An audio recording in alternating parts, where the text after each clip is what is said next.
Welcome back. New York से शुरू होने वाली ऑक्यूपाई वॉल स्ट्रीट या वॉल स्ट्रीट पर कब्जा कर लो नामी एहतजाजी तहरीक अब दारुल हुकूमत वाशिंगटन पहुंच चुकी है और इस तहरीक में शरीक मुजाहिरीन का कहना है कि वो वाशिंगटन के फ्रीडम प्लाजा पर अपना कब्जा कम अज कम एक हफ्ते तक जारी रखेंगे। एहतजाज करने वाले इसे एक ऐसी अवामी तहरीक करार दे रहे हैं जिसकी मदद से अमरीकी अवाम अपनी आवाज़ हुकूमत के ईवानों तक पहुंचा रहे हैं। तफसीलात इमरान सिद्दीकी से।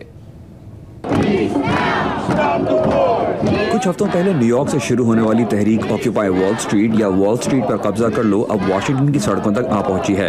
मुंतज़मीन के मुताबिक इस तहरीक का बुनियादी मकसद अमरीकी हुकूमत और इसके एहलकारों पर से कॉरपोरेशंस का कब्जा खत्म करना है और इसीलिए अब ये मुजाहिरीन अगले कुछ दिनों के लिए वाशिंगटन डीसी के इस फ्रीडम प्लाजा पार्क में कैंप लगाकर मुल्क के कारोबारी इदारों और मुल्की सियासत के खिलाफ एहतजाज करेंगे।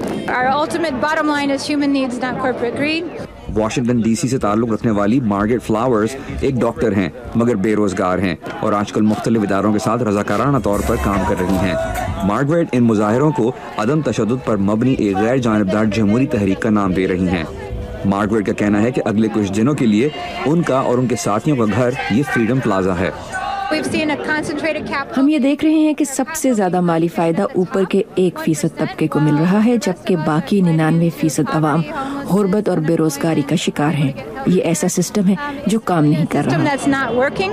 केविन जीज जिनका ताल्लुक रियासत मैरीलैंड से है और इस तहरीक के मुंतज़मीन में से एक हैं, वो कहते हैं कि वो लोग जो इस तहरीक को बगैर किसी लीडर तहरीक का नाम दे रहे हैं, केविन उनको बताना चाहते हैं कि इस तहरीक में सारी अवाम लीडर है क्योंकि इस एहतजाजी तहरीक का सबसे बड़ा फायदा अमरीकी अवाम को पहुंचेगा। आप जो यहाँ फ्रीडम प्लाजा और सारे अमेरिका में होता देख रहे हैं, ये एक अवामी तहरीक का आगाज है।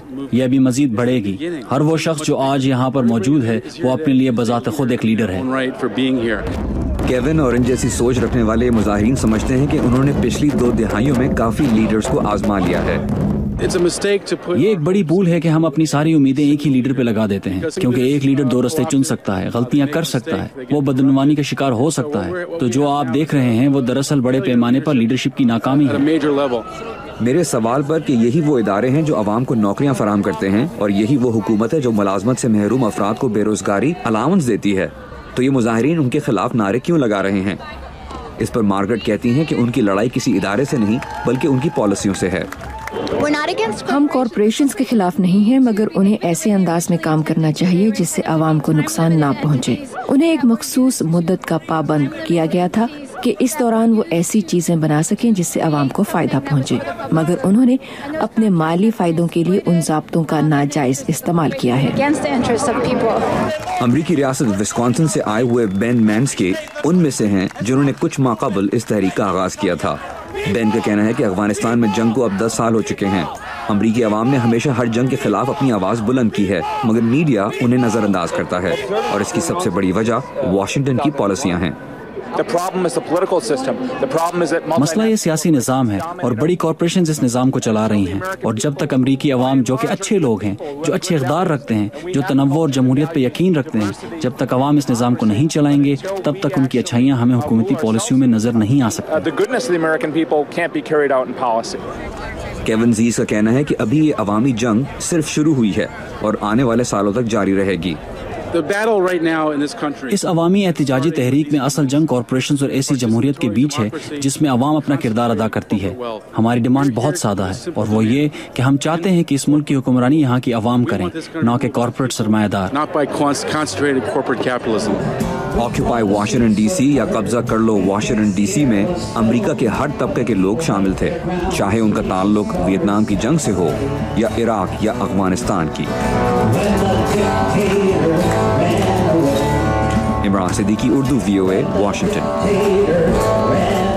और अब जिक्र कंप्यूटर के जदीद दौर के बानी और टेक्नोलॉजी की मारूफ कंपनी एप्पल के सरबराह स्टीव जॉब्स का जिनके इंतकाल को ज़िंदगी के हर शोबे से ताल्लुक़ रखने वाले अफराद एक बहुत बड़ा नुकसान करार दे रहे हैं।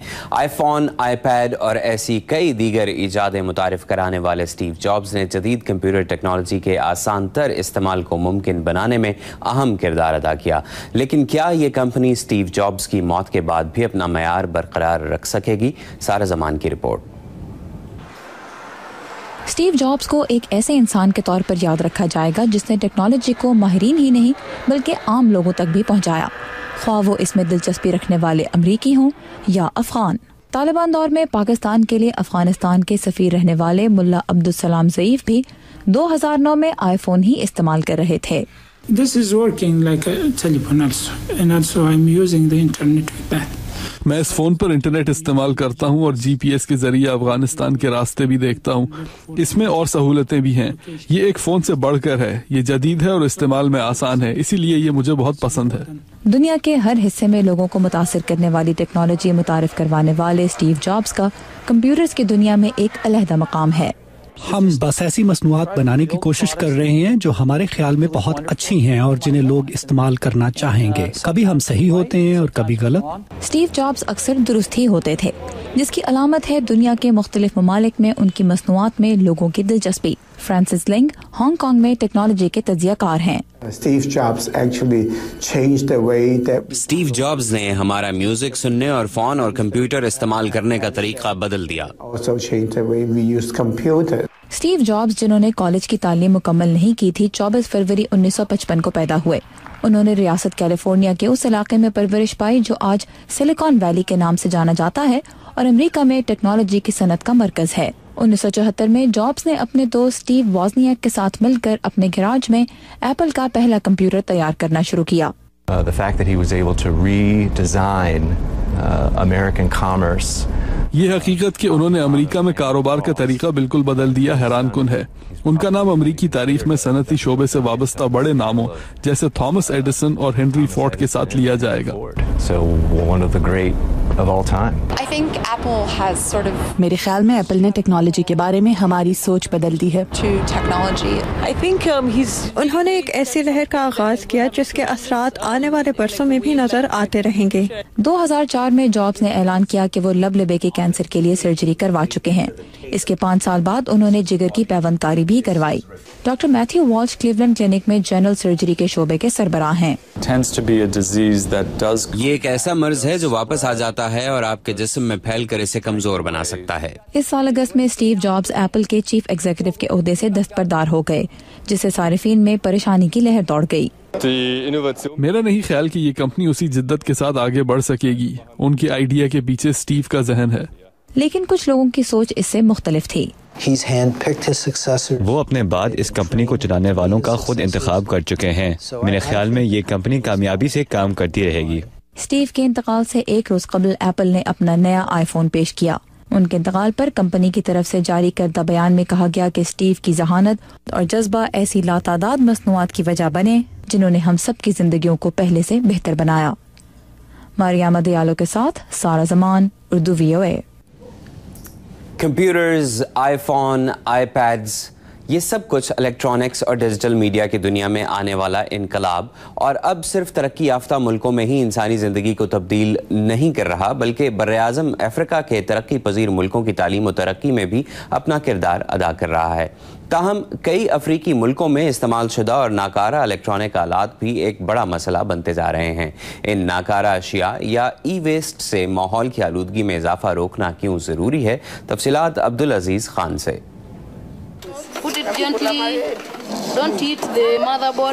نائروبی کا لیڈی آف نازرت پرائمری اسکول شہر کی ایک کچی آبادی میں واقع ہے، مگر یہاں بھی بچے ڈیجیٹل ٹیکنالوجی استعمال کر رہے ہیں۔ جو پرانے کمپیوٹر یہ استعمال کر رہے ہیں وہ ایک غیر ملکی فلاحی تنظیم نے انہیں فراہم کیے ہیں۔ ان کمپیوٹرز کو صاف کر کے یہاں اور کئی دیگر اداروں میں استعمال کیا جا رہا ہے، مگر افریقہ میں عطیے کے طور پر بھجوائے جانے والے زیادہ تر کمپیوٹر اتنی اچھی حالت میں نہیں۔ ایستر مواریہ وچیرا کا تعلق global E schools and commerce initiative سے ہے۔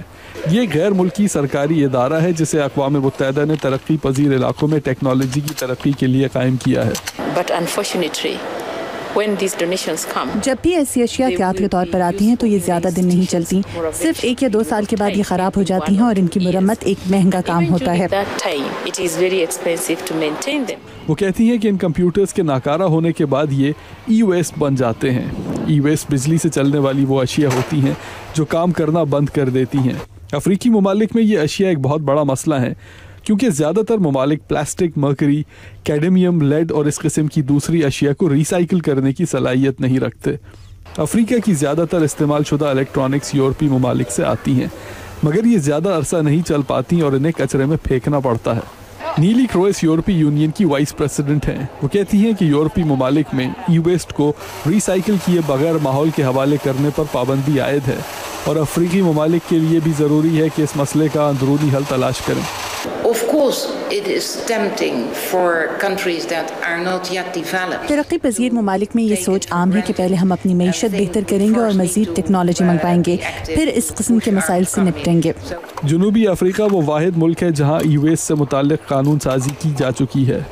कीनिया में ऐसी हिदायत मौजूद हैं जिन्हें कानून की शक्ल देने में 2 साल लग सकते हैं और नाकारा इलेक्ट्रॉनिक्स को रिसाइकिल करने में भी कीनिया मशरकी अफ्रीका में सबसे आगे है। नायरोबी के इदारे waste electrical and electronic equipment centre ने सन 2007 से अब तक 4000 कंप्यूटर्स को दोबारा काबिल इस्तेमाल बनाया है। कैथी माइटनी के साथ अब्दुल अजीज खान, उर्दू VOA। यहाँ पर एक ब्रेक और अमेरिका के चलते फिरते रेस्टोरेंट्स पर एक रिपोर्ट। ब्रेक के बाद हमारे साथ रहिएगा।